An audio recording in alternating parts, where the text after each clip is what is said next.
राधे कृष्णा साथियों, मैं भी कृष्णा ज्ञान सहारा चैनल में आपका स्वागत करती हूँ। कैसे हैं आप? आपके अच्छे स्वास्थ्य और सुखद जीवन की मंगल कामना करती हूँ।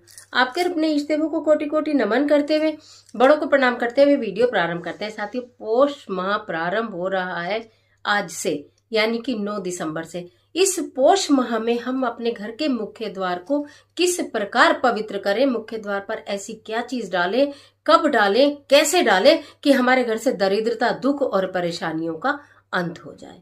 आज की वीडियो में ऐसी ही जानकारी लेकर मैं आपके बीच में। चलिए झटपट वीडियो प्रारंभ कर लेते हैं, लेकिन उससे पहले चैनल पर नए आए हैं तो चैनल को सब्सक्राइब जरूर कीजिएगा और बेल आइकन का बटन जरूर प्रेस कीजिएगा, जिससे आने वाली वीडियोस का नोटिफिकेशन आपको मिले सबसे पहले। मैं बात कर रही हूँ पौष माह की, और उसके साथ ही बात कर रही हूँ घर के मुख्य द्वार की, घर के प्रवेश द्वार की। घर का प्रवेश द्वार केवल घर के अंदर प्रवेश करने का रास्ता ही नहीं होता, बल्कि ऊर्जा अंदर आने का द्वार भी होता है। साथ ही साथ हमारा गुड लक अंदर आने का द्वार होता है, अच्छी अच्छी बातें, खुशियां आने का द्वार अंदर होता है। साथ ही के साथ इसी द्वार से नेगेटिविटी भी अंदर आती है। तो घर के मुख्य द्वार को कहा जाता है जितना साफ रख सके, जितना स्वच्छ रख सके, उतने ज्यादा देवी देवता प्रसन्न होते हैं, माता लक्ष्मी की कृपा बरसती है और साथ के साथ पितृ भी प्रसन्न होकर जाते हैं।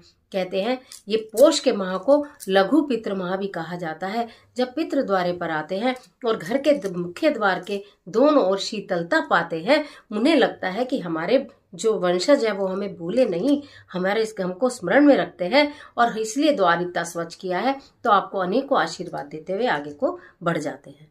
तो इसलिए हमें मुख्य द्वार को इस महीने, वैसे तो सदैव ही मुख्य द्वार को आप एक काम कर सकते हैं, पर पौष महीने से अगर प्रारंभ कर लेते हैं तो आपकी बल्ले बल्ले हो जाती है, क्योंकि पौष माह आपको मालूम है सूर्य देव भगवान की उपासना का महीना है और सूर्य देव भगवान को तांबे के पात्र में ही जल अर्पित किया जाता है। वैसे तो बहुत सारी चीजें और भी मैं आपको बताने वाली हूँ, लेकिन एक बात और विशेष बता दूं कि इस पौष के महीने में यदि आप रविवार के दिन कोई छोटा सा तांबे का पात्र लेकर, चाहे कोई छोटी सी प्लेट हो सकती है, चाहे कोई छोटी सी कटोरी हो सकती है, उसमें गुड़ रखकर अगर भगवान श्री हरि विष्णु के मंदिर में रखते हैं या किसी जरूरतमंद व्यक्ति को दान में दे देते हैं, तो मैं आपको बता नहीं सकती कि इसका आपको कितना कितना कितना जबरदस्त लाभ होने वाला है। अथाह पुण्य की प्राप्ति तो होगी, लेकिन घर में धान्य की वृद्धि होगी। इस छोटे से कार्य को जरूर कर लेना।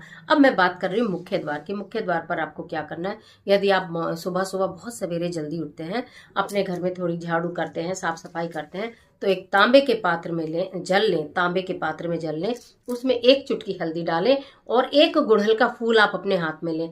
फूल वैसे लाल रंग का कोई भी हो आपके पास तो बहुत अच्छी बात है, लेकिन गुड़हल का फूल मिल जाए तो बल्ले बल्ले होने वाली है। उस गुड़हल के फूल को उस पानी में डिप करके और ऐसे ऐसे मुख्य द्वार के दोनों ओर आप छिड़काव करेंगे, खूब अच्छे से अपने मुख्य द्वार के चारों ओर खूब अच्छे से छिड़काव करेंगे। फिर जो वो जल आपके हाथ में पानी बचेगा, उसे दोनों ओर, मुख्य द्वार के दोनों ओर आप डाल देंगे उस पानी को। यानी कि आपका जो मुख्य द्वार का ये ऐसे है, जिन्हें हम चौखट भी कहते हैं, वो एकदम से आपने शीतल कर दिया, एकदम से आपने स्वच्छ कर दिया। कहा जाता है जब तांबे के पात्र में हल्दी डालकर आप अपने घर के मुख्य द्वार को स्वच्छ करते हैं, शीतल करते हैं, तो माता लक्ष्मी अत्यंत प्रसन्न होती है, भगवान श्री हरि विष्णु अत्यंत प्रसन्न होते हैं, सूर्य देव अत्यंत प्रसन्न होते हैं। आपके घर से दुख और दरिद्रता और परेशानियों का नामो निशान खत्म हो जाता है। इस कार्य को करने से भगवान विष्णु अथाह प्रसन्न होते हैं। भगवान विष्णु का प्रिय हल्दी आपने डाला, भगवान सूर्य देव का प्रिय तांबे का पात्र आपने लिया, जल लिया और माता लक्ष्मी के लिए गुड़हल का फूल लिया। कहने क्या है, तो ये इस कार्य को आपको अवश्य ही कर लेना चाहिए। कहते हैं तांबे के पात्र में रखा हुआ जल वैसे तो हमारे शरीर की अनेकों व्याधियों को दूर करता है, हमें अच्छा स्वास्थ्य प्रदान करता है, परंतु पौष माह में अगर आप इस कार्य को प्रारंभ कर देते हैं, कोई तांबे के लोटे में, तांबे के गिलास में, जग में, थर्मस में, किसी में भी आप जल रखते हैं और फिर प्रातःकाल उसका सेवन करते हैं, तो आपको कभी भी उदर से संबंधित यानी कि पेट से संबंधित बीमारियां या परेशानियां बिल्कुल भी नहीं होती हैं। इसी प्रकार से आपको अपने घर को निर्मल और स्वच्छ करके अपने घर से परेशानियों का अंत करना है, दुखों का अंत करना है, कष्टों का अंत करना है, नेगेटिविटी को दूर करना है। और अगर किसी के घर में बहुत ज्यादा नकारात्मकता है नेगेटिव थॉट्स आते हैं और आपको ऐसा लगता है कि हमारे घर में तो बहुत जल्दी जल्दी नजर लग जाती है, तो आपको शनिवार के दिन थोड़ा सा 1 चुटकी नमक डालकर घर में जरा पोंछा लगाना शुरू कर देना। और अगर नहीं लगा पाते हैं तो जिस तांबे के पात्र से आप प्रतिदिन हल्दी डालकर अपने घर के मुख्य द्वार को स्वच्छ करते थे, उसमें 1 चुटकी नमक डाल लेना और फिर आप अपने मुख्य द्वार पर छिड़कना प्रारंभ करो।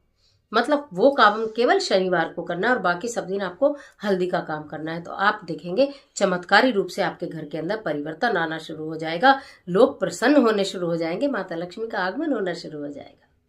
दरिद्रता तो स्वयं बाहर हो जाती है, जहां माता लक्ष्मी का प्रवेश हो जाता है दरिद्रता वहां से दूर हो जाती है। तो मुख्य द्वार के ईंट पर इस छिड़काव को करके देखिए, करना ना भूलिए। पौष के महीने से शुरू करिए, आगे तक भी करते रहिए, अपनी आदत में शामिल कर लीजिए, निश्चित शुभ फल की प्राप्ति होगी, परिणाम उत्तम ही होंगे। तो आज के लिए इतना ही, इजाजत दीजिए। आशा करती हूँ वीडियो आपके लिए बहुत उपयोगी साबित होगी। मिलती हूँ एक और जबरदस्त वीडियो के साथ, तब तक हंसते रहिए, मुस्कुराते रहिए, अपना और अपने अपनों का ख्याल कीजिए। वीडियो अच्छी लगे तो लाइक कीजिए, कमेंट बॉक्स में ओम सूर्याय नमः लिखना बिल्कुल मत भूलिए।